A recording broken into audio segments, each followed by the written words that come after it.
ప్రతివాడు తన తన వరుసలోనే బ్రతికింపబడును. ప్రథమ ఫలము క్రీస్తు, తరువాత క్రీస్తు వచ్చినప్పుడు అందరూ అన్నాడా, ఆయన వారు అన్నాడా?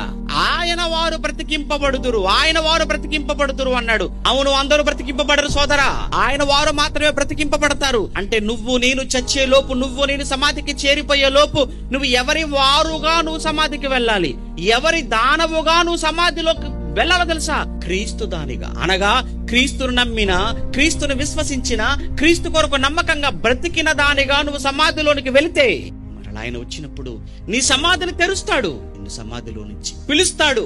దీనికి ఉదాహరణగా యేసు ప్రభు బ్రతుకున్నప్పుడు లాజరు సమాధి దగ్గరికి వెళ్ళాడు. లాజరు బయటికి రా అన్నాడు. అప్పటికి 4 దినాలు అయిపోయింది లాజరు సమాధిలో ఉండి. లాజరు బయటికి వచ్చి అన్నాడు. వచ్చాడు. అదే చెప్తున్నాడు, అందరూ కాదు, ఆయన వారు మాత్రమే బ్రతికింపబడతారు, ఆయన వారు మాత్రమే బ్రతికింపబడతారు. ఆయన వారు అంటే ఎవరండి? మేమందరం కూడా ఆయన నమ్ముకున్నాం